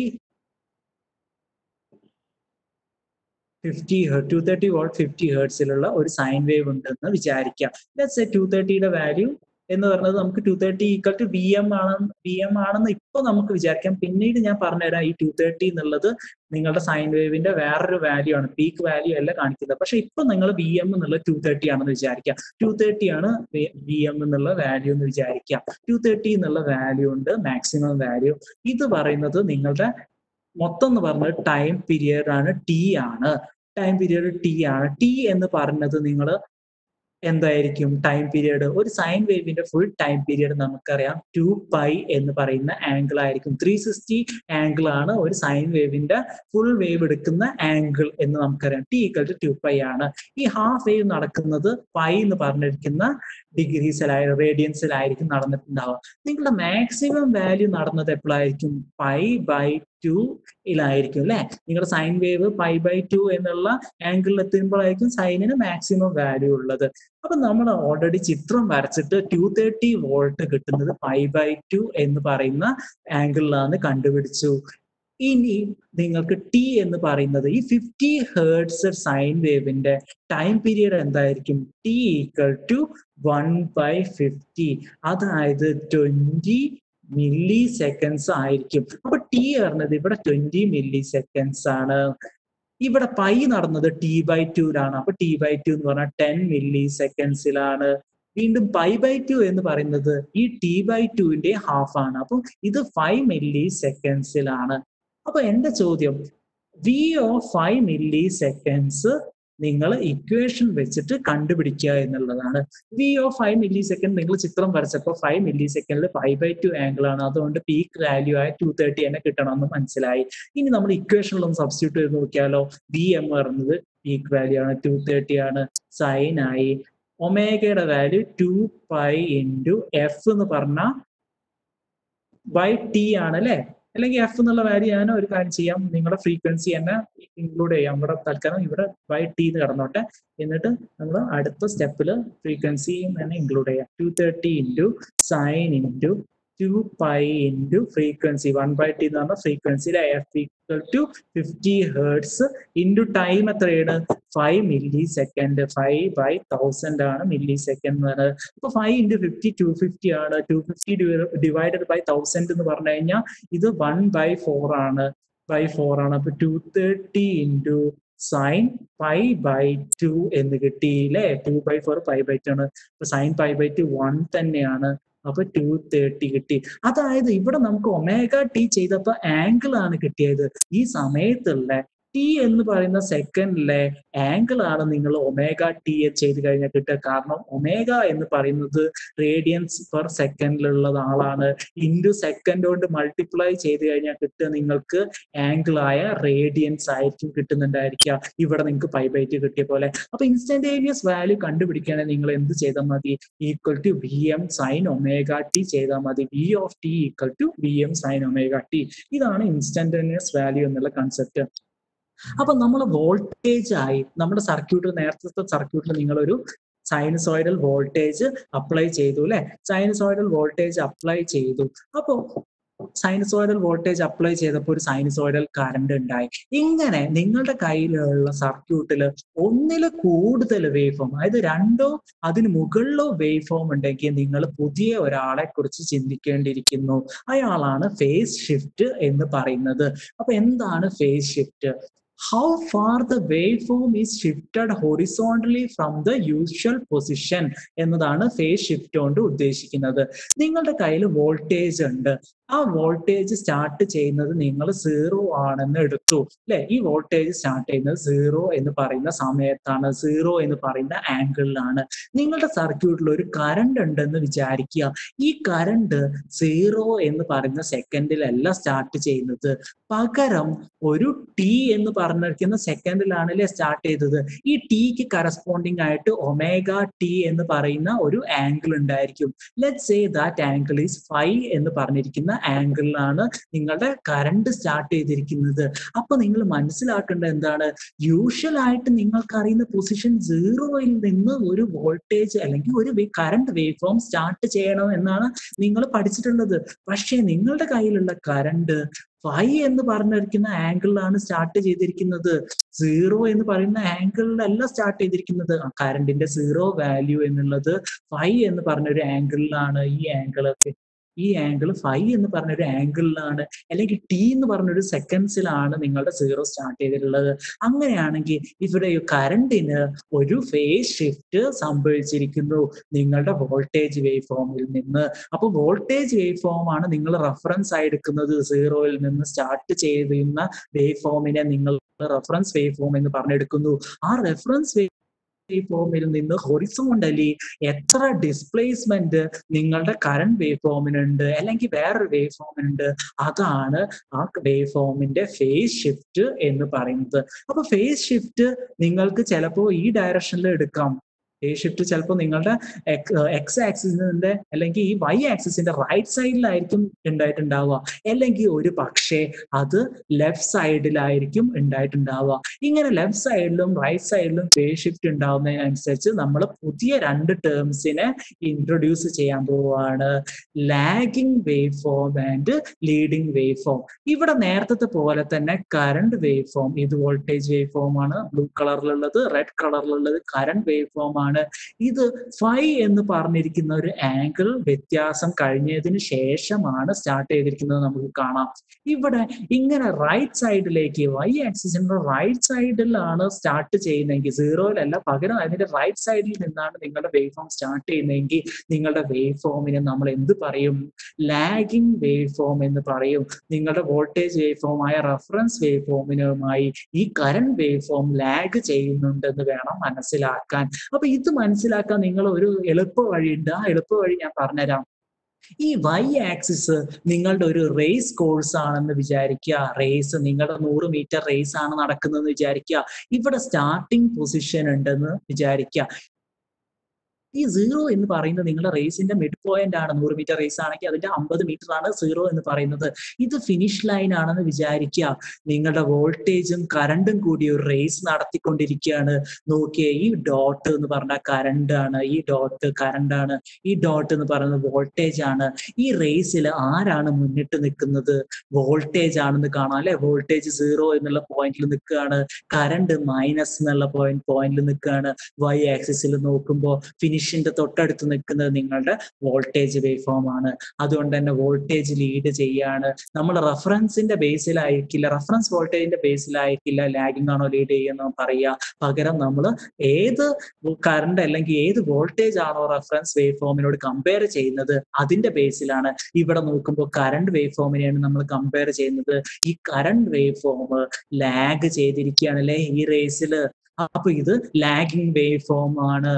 ഇനി ലീഡിംഗ് വേവ് ഫോം നോക്കാൻ നിങ്ങൾ എന്ത് ചെയ്താൽ മതി? ഒന്നെങ്കിൽ നിങ്ങൾ വൈ ആക്സിസിന്റെ ലെഫ്റ്റ് സൈഡിൽ നിന്നാണോ നിങ്ങളുടെ വേവ് ഫോം സ്റ്റാർട്ട് ചെയ്യുന്നതെന്ന് നോക്കുക. ഇവിടെയുള്ള കറണ്ട് വേവ് ഫോം നിങ്ങൾക്ക് കാണാം എവിടെ നിന്നാണ് സ്റ്റാർട്ട് ചെയ്തിരിക്കുന്നത്, വോൾട്ടേജ് വേവ് ഫോമിന്റെ ലെഫ്റ്റ് സൈഡിൽ നിന്നാണ്, അല്ലെങ്കിൽ 0-യിൽ നിന്നിന്റെ ലെഫ്റ്റ് സൈഡിൽ നിന്നാണ്. 90 എന്ന് പറയുന്ന ഒരു ആംഗിൾ വ്യത്യാസത്തിലാണ്. അപ്പൊ നമുക്ക് ഇത് ലീഡിംഗ് ആണെന്ന് പറയാം. അപ്പൊ ലീഡിംഗ് ആണെന്ന് പറയാം. നമുക്ക് നേരത്തെ അതേ റേസ് തന്നെ സ്റ്റാർട്ട് ചെയ്യാം. ഇത് സ്റ്റാർട്ടിംഗ് ലൈൻ ആണ്, ഇത് ഫിനിഷിംഗ് ലൈൻ ആണ്. നിങ്ങൾ റേസസ് നോക്കുകയാണ്, ഈ പോയിന്റ് എന്ന് പറഞ്ഞിരിക്കുന്നത് കറണ്ടിന്റെ പോയിന്റ് ആണ് അല്ലെ. കറണ്ടിന്റെ പോയിന്റ് ഫിനിഷിൽ എത്തിയിരിക്കുന്നു. നിങ്ങളുടെ വോൾട്ടേജ് ഇപ്പോഴും മിഡിൽ പോയിന്റിൽ നിൽക്കുകയാണ്. കറണ്ട് ആണ് ആദ്യം എത്തിയത്, അതുകൊണ്ട് തന്നെ കറണ്ട് ലീഡിംഗ് ആണെന്ന് പറയാം. അപ്പൊ ലാഗിംഗ് വേവ് ഫോമും ലീഡിംഗ് വേവ് ഫോമും എങ്ങനെ നമുക്ക് ഇക്വേഷൻ ആയിട്ട് എഴുതാം എന്നുള്ളത് നോക്കാം.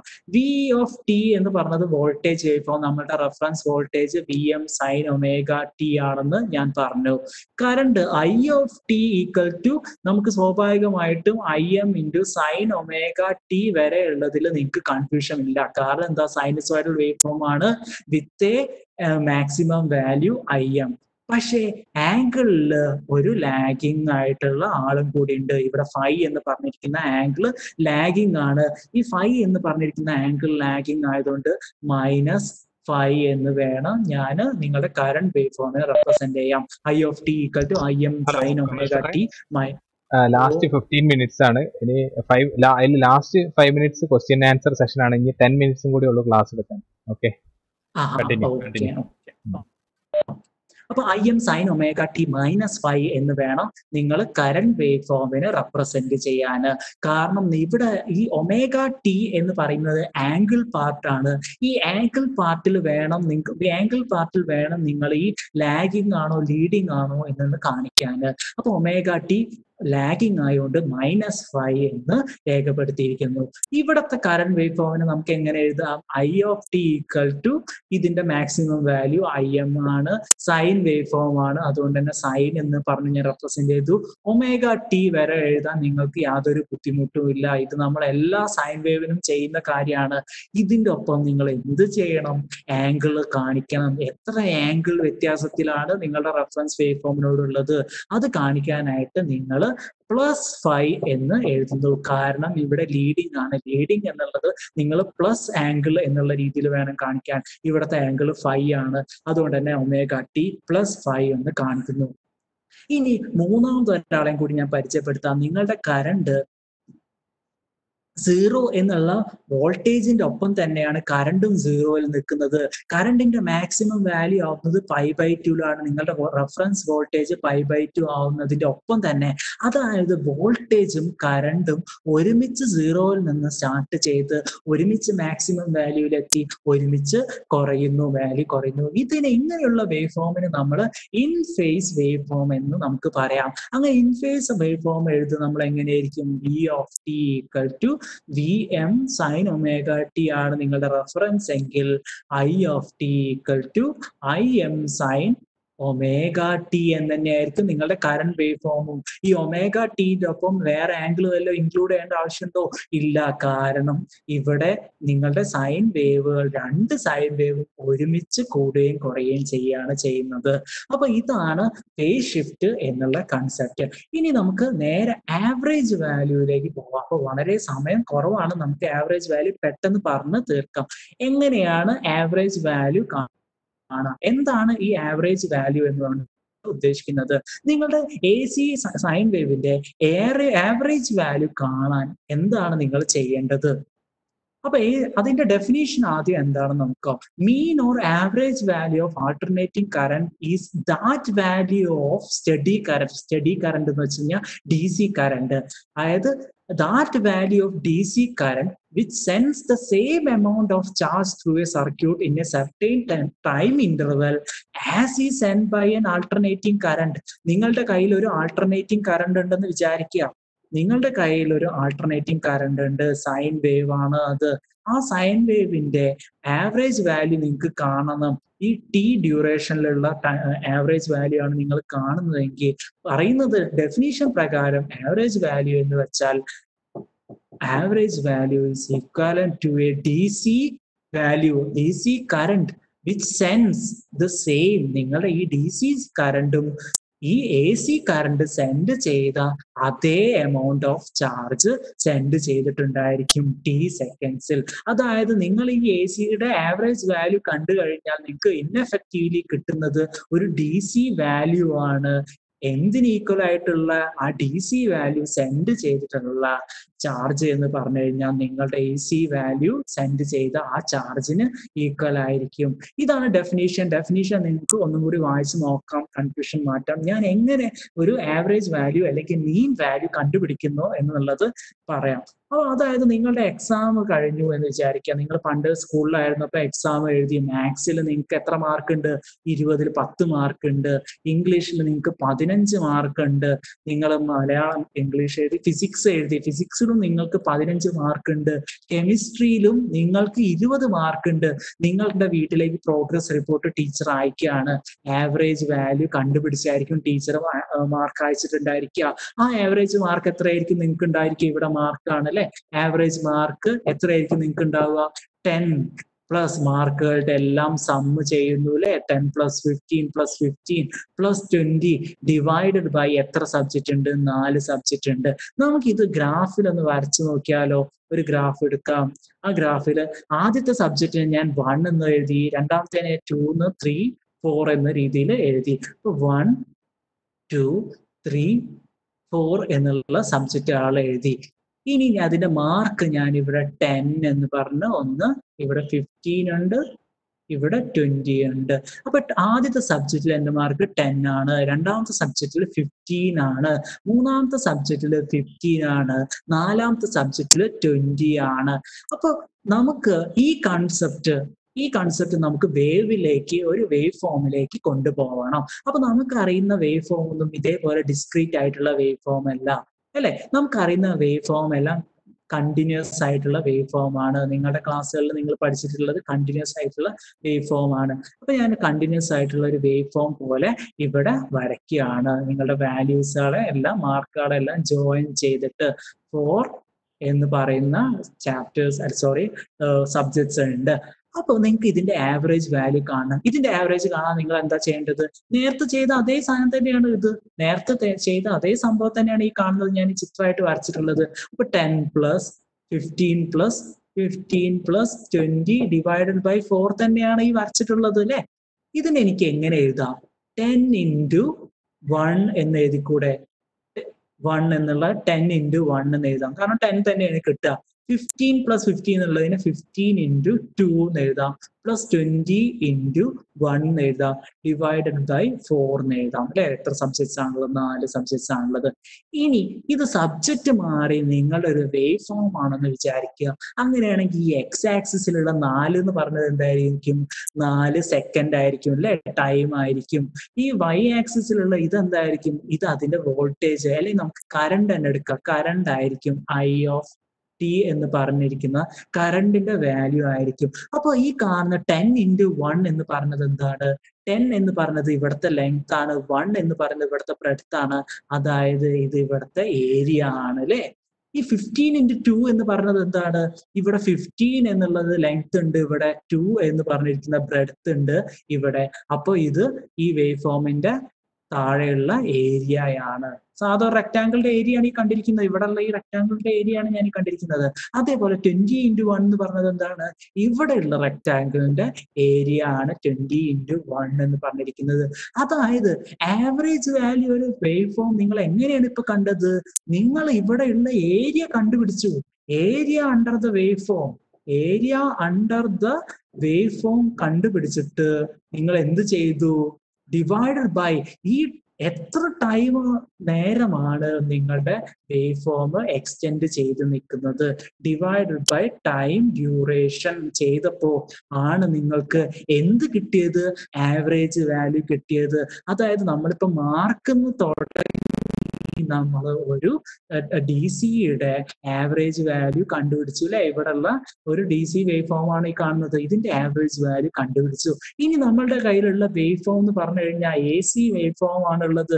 അത് കുറച്ചും കൂടി കോംപ്ലിക്കേറ്റഡ് ആണ്. ഇതേപോലെ ഡയറക്റ്റ് ആയി നമുക്ക് വേവ് ഫോമിന്റെ താഴെയുള്ള ഏരിയ കണ്ടുപിടിക്കാൻ പറ്റില്ല. പകരം എന്ത് ചെയ്യണം? ഈ വേവ് ഫോമിനുള്ള I(t) sin ωt എന്ന് പറഞ്ഞിരിക്കുന്ന വേവ് ഫോമിനുള്ള താഴെയുള്ള ഏരിയ നിങ്ങൾക്ക് കണ്ടുപിടിക്കണം. ഇത് I(t) ആണ്. ആവറേജ് ഓഫ് നിങ്ങളുടെ സൈൻ വേവിന്റെ ഇവിടെയുള്ള ആവറേജ് കാണാൻ നിങ്ങൾ എന്ത് ചെയ്യണം?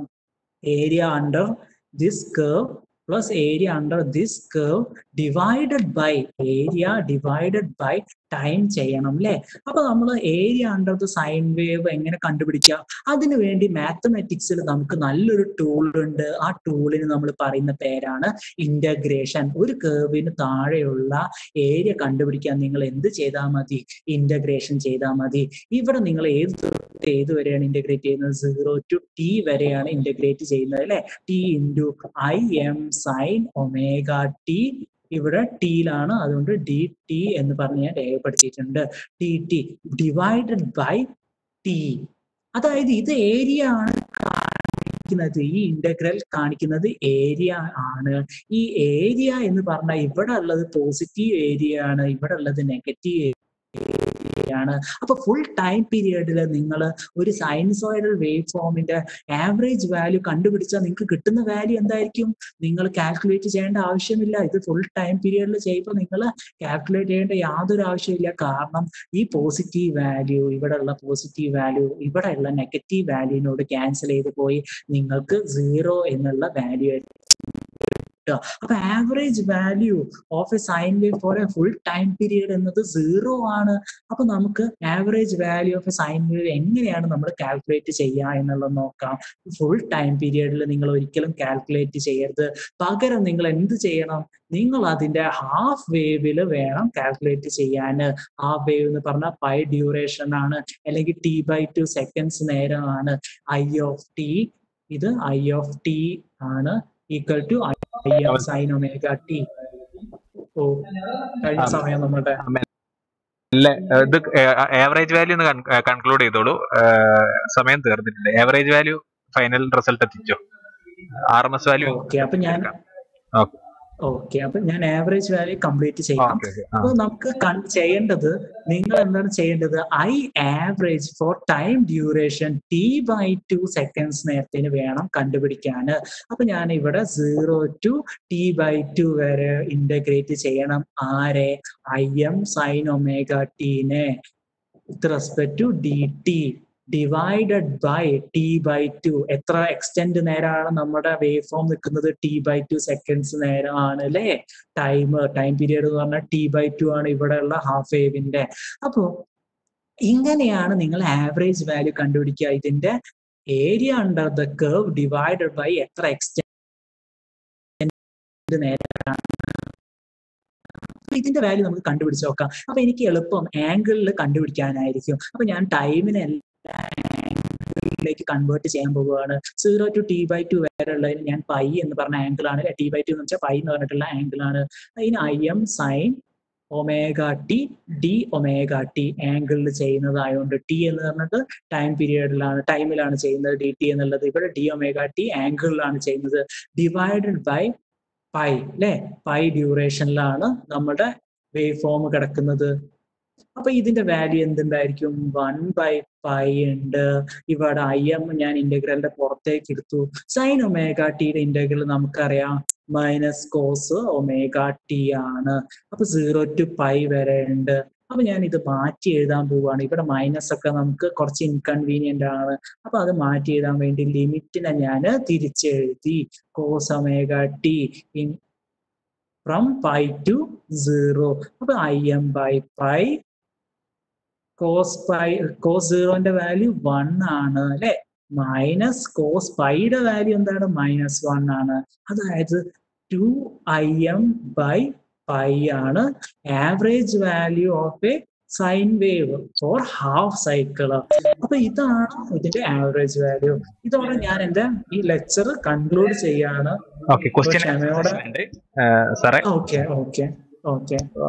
കുട്ടികൾ കുറെ നല്ല ക്വസ്റ്റ്യൻസ് ചോദിച്ചിട്ടുണ്ട്. ഏതായാലും സമയക്കുറവ് കാരണം ഞാൻ രണ്ട് ക്വസ്റ്റ്യൻ ഞാൻ ചോദിക്കാം. കുട്ടികൾ മെസ്സേജ് അയച്ചതാണ്. അപ്പൊ അതിൽ ഫസ്റ്റ് ക്വസ്റ്റ്യൻ എന്താന്ന് വെച്ചാൽ, എന്തുകൊണ്ടാണ് പോസിറ്റീവ് ഹാഫ് സൈക്കിളും നെഗറ്റീവ് ഹാഫ് സൈക്കിളും സിമെട്രിക് ആവുന്നത്? ഒരേ സെയിം ഷേപ്പ് ആണല്ലോ പോസിറ്റീവ് നെഗറ്റീവ്. എന്തുകൊണ്ടാണ് അത് രണ്ട് സിമെട്രിക് ആവുന്നതിന്റെ ഉദ്ദേശം? RMS വാല്യൂ സാർ കംപ്ലീറ്റ് ചെയ്തില്ല, എന്നാലും സാർ സിമെട്രിക് ആയത് എന്തുകൊണ്ടാണ് എന്നാണ് ചോദ്യം അല്ലെ? അതെ. അതായത് ആക്ച്വലി നിങ്ങൾ മനസ്സിലാക്കേണ്ട എന്താ വെച്ച് കഴിഞ്ഞാൽ, ഈ സൈൻ വേവ് എങ്ങനെയാണ് ഉണ്ടായത്? ഞാൻ പറഞ്ഞു വീട്ടിലെത്തുന്ന സൈൻ വേവിനെ പറ്റിയിട്ട് ഞാൻ പറഞ്ഞു അല്ലെ, KCB തരുന്ന സൈൻ വേവ് ആണെന്നല്ലേ. അപ്പൊ ഈ KCB തരുന്ന സൈൻ വേവ് ആക്ച്വലി നമ്മുടെ KCBയുടെ ജനറേറ്റിംഗ് സ്റ്റേഷനിൽ ജനറേറ്റർ വെച്ച് ഉണ്ടാക്കുന്നതാണ്. അപ്പൊ ജനറേറ്ററിന്റെ ക്ലാസ് എടുക്കുമ്പോൾ നിങ്ങൾ സ്വാഭാവികമായിട്ടും എങ്ങനെയാണ് ഈ വേവ് ഫോം സിമെട്രിക്കൽ ആയത് എന്നുള്ളത് പഠിക്കും. ഇപ്പൊ ഞാൻ തൽക്കാലം സിമ്പിൾ ആയിട്ട് ഒരു എക്സാമ്പിൾ പറഞ്ഞുതരാം. നമ്മുടെ ജനറേറ്ററിൽ വർക്കിംഗ് നിങ്ങൾ ഓൾറെഡി പഠിച്ചിട്ടുള്ളതാണ് അല്ലെ. ഡൈനാമോന്റെ ഒക്കെ വർക്കിംഗ് പഠിച്ചിട്ടുള്ളതാണ്. ഒരു നോർത്ത് പോളിലും ഒരു സൗത്ത് പോളിന്റെയും കീഴിലാണ് കിടക്കുന്നത്. ഇവിടെ നിന്ന് നോർത്ത് പോൾ തൊട്ടിട്ട് സൗത്ത് പോൾ വരെ എന്താണുള്ളത്, മാഗ്നറ്റിക് ഫീൽഡ് ഉണ്ട്. അപ്പൊ നമ്മൾ പഠിച്ചിട്ടുള്ള ഒരു കാര്യമാണ്, ഈ മാഗ്നറ്റിക് ഫീൽഡിനെ ഒരു കോയില് കട്ട് ചെയ്യുമ്പോഴാണ് ഒരു വേവ് ഫോം ഉണ്ടാവുന്നത് അല്ലെ. അപ്പൊ ഈ മാഗ്നറ്റിക് ഫീൽഡിനെ ഒരു കോയിൽ കട്ട് ചെയ്യുമ്പോഴാണ് ഇ എം എഫ് ഉണ്ടാവുന്നത്. അപ്പൊ ഇ എം എഫ് ഈ കോയിൽ, ഈ ടേണിന്റെ അല്ലെങ്കിൽ ഈ 1 അല്ലെ എ എന്ന് പറഞ്ഞിരിക്കുന്ന സൈഡിൽ ഉണ്ടാവുന്നുണ്ട്. ബി എന്നുള്ള സൈഡിലും ഇ എം എഫ് ഇൻഡ്യൂസ് ചെയ്യുന്നുണ്ട്. എ എന്ന് പറയുന്ന ഈ സൈഡിൽ ഇൻഡ്യൂസ് ചെയ്യുന്ന E M F actually cut ചെയ്യുന്നത് പോസിറ്റീവ് അല്ലെങ്കിൽ എൻ എന്ന് പറയുന്ന നിങ്ങളുടെ മാഗ്നറ്റിന്റെ പോളിൽ നിന്ന് ഉണ്ടാവുന്ന മാഗ്നറ്റിക് ഫീൽഡിനെയാണ് അല്ലെ. അതായത് ഇവിടെ നിന്ന് ഈ ഡയറക്ഷനിൽ പോകുന്ന മാഗ്നറ്റിക് ഫീൽഡിനെയാണ്. അപ്പൊ ഇവിടെ എ എന്നുള്ളത് നോർത്ത് പോളിന് കീഴിൽ കട്ട് ചെയ്യുന്നതായതുകൊണ്ട് നമുക്കൊരു പോസിറ്റീവ് ഹാഫ് സൈക്കിള് ഈ സൈഡിൽ എ എന്ന് പറഞ്ഞ സൈഡിൽ ഉണ്ടാവും. അതേപോലെ നെഗറ്റീവ് ഹാഫ് സൈക്കിൾ ഉണ്ടാവുന്നത് വെച്ച് കഴിഞ്ഞാൽ ബി എന്ന് പറയുന്ന സൈഡിൽ ഇപ്പുറത്തേക്ക് എത്തുമ്പോൾ ഈ എ തന്നെയാണ് കറങ്ങി സൗത്ത് പോളിലേക്ക് എത്തുന്നത്. ഇത് നോർത്ത് പോളിന്റെ കീഴിൽ കട്ട് ചെയ്യുന്നതാണ്. ഇത് സൗത്ത് പോളിന്റെ കീഴിൽ കട്ട് ചെയ്യുമ്പോൾ നിങ്ങൾക്ക് നെഗറ്റീവ് ഹാഫ് വേവും ഉണ്ടാവുന്നു. അപ്പൊ മനസ്സിലാക്കേണ്ട കാര്യം എന്താ വെച്ച് കഴിഞ്ഞാൽ ഇവിടെയുള്ള ഫ്ലക്സ് ആക്ച്വലി സിമെട്രിക് ആണ്. ഈ ഫ്ലക്സ് സിമെട്രിക് ആയതുകൊണ്ട് അല്ലെങ്കിൽ കോൺസ്റ്റന്റ് വാല്യൂ ആയതുകൊണ്ട് തന്നെ ഇവിടെ കട്ട് ചെയ്യുമ്പോൾ ഉണ്ടാവുന്ന ഇ എം എഫും സിമെട്രിക് ആവും. അതായത് ആക്ച്വലി ഇവിടെ ഞാൻ ഈ ചോദ്യം നിങ്ങളുടെ ഡി സി ജനറേറ്റേഴ്സ് എടുക്കുമ്പോൾ ചോദിച്ചാൽ മതി, അല്ലെങ്കിൽ എ സി ജനറേറ്റേഴ്സ് എടുക്കുമ്പോൾ ടീച്ചറിന്റെ അടുത്ത് ഒന്ന് ചോദിച്ചു കഴിഞ്ഞാൽ ടീച്ചർ പറഞ്ഞു തരും എങ്ങനെയാണ് നിങ്ങൾക്ക് ഈ സിമെട്രിക്കൽ ആയിട്ടുള്ള സൈൻ വേവ് ഉണ്ടായത് എന്നുള്ളത്. ഇപ്പൊ ഞാൻ ജസ്റ്റ് നിങ്ങളൊന്ന് പെട്ടെന്നൊന്ന് മനസ്സിലാക്കി തരാൻ വേണ്ടിയിട്ടാണ് പറഞ്ഞത്. ഇതെല്ലാം ഉണ്ടാവുന്ന ആ സ്ഥലത്താണ് ഇത് സിമെട്രിക് ആയിട്ട് അവിടുത്തെ ഈ ഇപ്പൊ ഉള്ള ഫ്ലക്സ് അതായത് സിമെട്രിക് അല്ല എന്ന് വിചാരിക്കാം. ഒരേപോലെ അല്ല നോർത്ത് പോളിന്റെ സൗത്ത് പോളിന്റെ ഇടയിൽ ഉണ്ടായിരുന്നെങ്കിൽ എന്ത് സംഭവിച്ചേനെ, നിങ്ങളുടെ സൗത്ത് പോളിലും നോർത്ത് പോളിലും തമ്മിലൊരു സിമെട്രി ഉണ്ടാവില്ലായിരുന്നു. ഇവിടെ ജനറേറ്റിംഗ് സൈഡിൽ ഇവിടെ ഉള്ള സിമെട്രി കാരണമാണ് നിങ്ങൾക്ക് അതിന്റെ ഭാഗമായിട്ടുണ്ടായ വേവ് ഫോമും സിമെട്രിക്കൽ ആയിട്ട് കിട്ടിയത്. ഇത് നിങ്ങളുടെ ടീച്ചേഴ്സ് നിങ്ങളുടെ അടുത്ത് മെഷീൻസ് പഠിപ്പിക്കുമ്പോൾ കൃത്യമായിട്ട് പറഞ്ഞുതരും എങ്ങനെയാണ് നിങ്ങൾക്ക് ഒരു സിമെട്രിക് ആയിട്ടുള്ള സൈൻ വേവ് കിട്ടിയത് എന്നുള്ളത്. അരുൺ സാറേ. ഓക്കെ, അടുത്ത ക്വസ്റ്റ്യൻ, എന്തുകൊണ്ടാണ് ഡി സിയും എ സിയും രണ്ട് പവർ സപ്ലൈ ഉണ്ടല്ലോ, അപ്പൊ എന്തുകൊണ്ടാണ് നമ്മൾ എ സി പ്രിഫർ ചെയ്യുന്നത്, അല്ലെങ്കിൽ എ സിയുടെ അഡ്വാൻറ്റേജ് എന്താണ് ഡി സിയെ കമ്പയർ ചെയ്യുന്നത്? ഓക്കെ, അപ്പൊ നമ്മൾ മനസ്സിലാക്കേണ്ടത് ആദ്യത്തെ, അതായത് നിങ്ങൾ പണ്ട് എഡിസന്റെ ഒക്കെ കാലത്ത് ഉണ്ടായിരുന്നത് ആരായിരുന്നു? ഡി സി ആയിരുന്നു ഉണ്ടായിരുന്നത്. പിന്നീടാണ് എ സി വന്നത്. ഈ എ സിയുടെ പ്രത്യേകത എന്താണെന്ന് വെച്ച് കഴിഞ്ഞാൽ നിങ്ങൾക്ക് കൂടുതൽ ദൂരം, ഞാനൊരു ഫ്രീ സ്ലൈഡ് എടുക്കാം, നിങ്ങൾക്ക് കൂടുതൽ ഡിസ്റ്റൻസിൽ നിങ്ങൾക്ക് അതിനെ സെൻഡ് ചെയ്യാൻ പറ്റും എന്നുള്ളതാണ് എ സിയുടെ ഒരു പ്രത്യേകത എന്ന് പറഞ്ഞത്. അതായത് നിങ്ങൾ കയ്യിലൊരു കണ്ടക്ടർ ഉണ്ടെന്ന് വിചാരിക്കാം.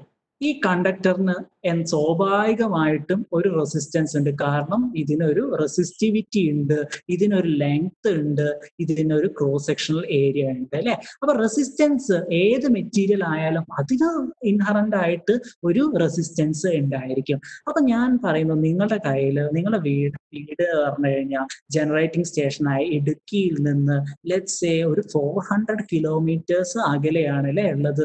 400 കിലോമീറ്റേഴ്സ് അകലെയാണുള്ളത് അല്ലെ. അങ്ങനെ 400 കിലോമീറ്റേഴ്സ് അകലേക്ക് നിങ്ങളൊന്ന് ആലോചിച്ച് നോക്കിയേ.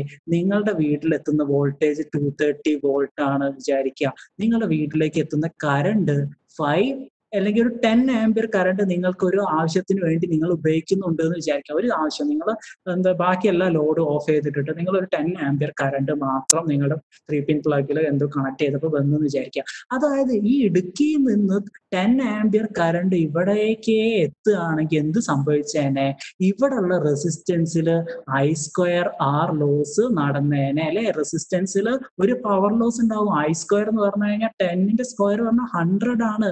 100 ഇൻറ്റു ഒരു വാല്യൂ, അതായത് ഒരു വളരെ അധികം പവർ ലോസ് അവിടെ സംഭവിച്ചേനെ. എങ്ങനെയായിരുന്നെങ്കിൽ നിങ്ങളുടെ വീട്ടിൽ 230 വോൾട്ട് DC ആണ് നിങ്ങൾ ഉപയോഗിക്കുന്നത്, 10 ആംപിയർ DC കറണ്ട് ആണ് നിങ്ങൾക്ക് ആവശ്യമെങ്കിൽ ഇവിടെ നിന്ന് സെൻഡ് ചെയ്യുന്നത് 230 വോൾട്ട് ആണ്. 230 എന്താണ് നിങ്ങളുടെ ഇടുക്കി സ്റ്റേഷനിലും 230 ആണെന്ന് വിചാരിക്കാം. തൽക്കാലം നിങ്ങൾ ഇത്ര മനസ്സിലാക്കിയാൽ മതി. നിങ്ങൾ ഇവിടെ DC ആണ് ഉപയോഗിച്ചിരുന്നെങ്കിൽ നിങ്ങളുടെ ഈ കറണ്ട് അവിടെ നിന്ന് തൊട്ട് നിങ്ങളുടെ വീട്ടിലെത്തുന്ന വരെ കറണ്ട് എന്ത് പവർ ലോസ് ഉണ്ടാക്കിയേനെ. കാരണം നിങ്ങൾക്ക് 10 ആംപിയർ ആണ് ആവശ്യമുള്ളത്, നിങ്ങൾ സെൻഡ് ചെയ്യുന്ന പവറും 10 ആംപിയർ ആവണം, വീട്ടിലെത്തുന്നതും 10 ആംപിയർ ആവണം അല്ലെ. ഇനി നിങ്ങൾ മനസ്സിലാക്കേണ്ടത് എന്താ വെച്ച് കഴിഞ്ഞാൽ AC ആണെങ്കിൽ ACക്ക് ഒരു പ്രത്യേകത ഉണ്ട്. AC നമുക്ക് സുഖമായിട്ട് ഒരു ട്രാൻസ്ഫോമർ വെച്ചിട്ട് സ്റ്റെപ്പ് അപ്പും സ്റ്റെപ്പ് ഡൗണും ചെയ്യാൻ പറ്റും. അപ്പൊ നിങ്ങളുടെ കയ്യിൽ നിങ്ങളുടെ ജനറേറ്റിംഗ് സ്റ്റേഷനിൽ P എന്ന് പറഞ്ഞിട്ടുള്ള പവറിൽ P power is equal to V into I ആണെന്ന് നമുക്കറിയാം. വോൾട്ടേജ് ഇൻറ്റു കറണ്ട് ആണെന്ന് നമുക്കറിയാം. അതായത് നിങ്ങളുടെ ജനറേറ്റിംഗ് സ്റ്റേഷനിൽ 11 kVയിലാണ് ജനറേറ്റ് ചെയ്യുന്നത്. ഇപ്പൊ ഞാൻ 230 എന്ന് പറഞ്ഞത് തെറ്റാണ്, 11 kV ആണ് കേട്ടോ. പെട്ടെന്നുള്ള ഞാൻ പറഞ്ഞേ ഉള്ളൂ. അപ്പൊ 11 kVയിലാണ് ജനറേറ്റ് ചെയ്യുന്നത്. അപ്പൊ 11 kVയിൽ ജനറേറ്റ് ചെയ്യുന്ന കറണ്ടിനെ നിങ്ങൾ ഇൻറ്റു I ആയിരിക്കും അവിടുത്തെ പവർ എന്ന് വിചാരിക്കുക. അപ്പൊ ഈ 11 kVയിലുള്ള വോൾട്ടേജിനെ ഞാൻ ഈ പവർ എന്നുള്ളത് കോൺസ്റ്റന്റ് വാല്യൂ ആണ്, P എന്നുള്ളത് കോൺസ്റ്റന്റ് വാല്യൂ ആണ്, Vയും Iയും എന്നുള്ളത് വേരിയബിൾ വാല്യൂസ് ആണ്. അപ്പൊ ഞാൻ ഈ 11 kVനെ ഞാൻ ഒരു 132 kVയിലേക്ക് സ്റ്റെപ്പ് അപ്പ് ചെയ്ത് കഴിഞ്ഞാൽ പവർ കോൺസ്റ്റന്റ് ആണ്, കറണ്ടിന് വാല്യൂ കുറയൂല്ലേ, കറണ്ടിന്റെ വാല്യൂ അപ്പൊ കുറഞ്ഞു. അപ്പൊ നിങ്ങൾ ഇവിടെ ജനറേറ്റിംഗ് സ്റ്റേഷനിൽ 11 kVയിലുള്ള കറണ്ടിനെ നമുക്ക് സ്റ്റെപ്പ് അപ്പ് ചെയ്ത് കഴിഞ്ഞാൽ നമ്മൾ സെൻഡ് ചെയ്യുന്ന കറണ്ടിന്റെ വാല്യൂ കുറയും. കറണ്ടിന്റെ വാല്യൂ കുറഞ്ഞു കഴിഞ്ഞു കഴിഞ്ഞാൽ എന്ത് സംഭവിക്കും? ഇത്രയും ഡ്യൂറേഷൻ അല്ലെങ്കിൽ ഇത്രയും ഡിസ്റ്റൻസിലുള്ള പവർ ലോസ് നമുക്ക് കുറയ്ക്കാൻ പറ്റും. എന്നിട്ട് 132 kVയിൽ എത്തിയ കറണ്ടിനെ, കുറവ് വാല്യൂ ഉള്ള കറണ്ടിനെ നമ്മുടെ വീടുകളുടെ അടുത്ത് എത്താനാവുമ്പോൾ നമുക്ക് അതിനെ സ്റ്റെപ്പ് ഡൗൺ ചെയ്ത് ഈ പഴയ 10 ആംപിയറിലേക്ക് എത്തിച്ചാൽ മതി. അപ്പോൾ ആ 10 ആംപിയറിന് പോകേണ്ടി വരുന്ന സ്ഥലം എന്ന് പറഞ്ഞത് ഇവിടെ ഒരു ട്രാൻസ്ഫോമർ ഉണ്ടായിരുന്നെങ്കിൽ കുറച്ച് ഡിസ്റ്റൻസിൽ പോയാൽ മതി അല്ലേ. DC ആയിരുന്നെങ്കിൽ ഈ ഡിസ്റ്റൻസ് മുഴുവൻ കവർ ചെയ്യേണ്ടി വന്നേനെ 10 ആംപിയർ ആയിട്ട്. അപ്പൊ കൂടുതൽ പവർ ലോസ്. ഇത്ര കുറച്ച് ഡിസ്റ്റൻസിലാണ് പോകുന്നതെങ്കിൽ കുറച്ച് ആറിലൂടെ പോയാൽ മതി 10 ആംപിയറിന്. അപ്പൊ കുറവ് power loss. AC sending transmission സമയത്ത് പവർ ലോസ് കുറയ്ക്കാൻ ഉപകാരപ്പെടുന്നുണ്ട് AC. അതുകൊണ്ടാണ് നമ്മൾ AC ഉപയോഗിക്കുന്നത്. അപ്പൊ ഞാൻ ഇതോടെ നിർത്താം എന്ന് വിചാരിക്കുന്നു നമ്മുടെ ഇന്നത്തെ ലെക്ചർ. ടൈം കുറവാണ് സാർ, കൺക്ലൂഡ് ചെയ്തോളൂ. അപ്പോ എല്ലാരും ഇലക്ട്രിക്കൽ ടെക്നോളജി ഒരു എന്താ പറയാ ഭീകര ജീവിയാണ് എന്നുള്ള കൺസെപ്റ്റിൽ ഇരിക്കരുത്. ഇലക്ട്രിക്കൽ ടെക്നോളജി എളുപ്പമുള്ള സബ്ജക്റ്റ് ആണ്. നന്നായിട്ട് പഠിക്കുകയാണെങ്കിൽ ഇലക്ട്രിക്കൽ ടെക്നോളജി നിങ്ങൾക്ക് എന്താ പറയാ ഈ ഉള്ളംകൈയിലിട്ട് അമ്മാനമാടാൻ പറ്റുന്ന പറയുമല്ലോ നമ്മള്, അതേപോലെയുള്ള ഒരാളാണ് ഇലക്ട്രിക്കൽ ടെക്നോളജി. നിങ്ങൾക്ക് നന്നായിട്ട് സ്കോർ ചെയ്യാൻ പറ്റും, മാർക്ക് നന്നായി സ്കോർ ചെയ്യാൻ പറ്റും. അപ്പൊ എല്ലാവരും ഇന്ന് തന്നെ ഇലക്ട്രിക്കൽ ടെക്നോളജി പഠിച്ചു തുടങ്ങുക. നിങ്ങളുടെ ഒരു കടമ്പ എന്നുള്ള രീതിയിൽ നിന്ന് മാറ്റി വെച്ചിട്ട് നിങ്ങളുടെ ദൈനംദിന ജീവിതത്തിൽ ഉപയോഗിക്കാനുള്ള ആളാണ്. അതുകൊണ്ട് തന്നെ ഞാൻ അറിഞ്ഞിരിക്കണം ഇയാളെ പറ്റിയിട്ട് എന്നുള്ള രീതിയിൽ ചിന്തിച്ചുകൊണ്ട് പഠിക്കുക. അപ്പൊ എല്ലാവർക്കും നന്ദി. വളരെ ക്ഷമയോടെ കാത്ത് കേട്ട് ഇരുന്നതിന് എല്ലാവർക്കും നന്ദിയുണ്ട്. അപ്പോൾ അടുത്ത ലെക്ചറായിട്ട് ഞാൻ വരുന്നവരെ ബൈ ബൈ.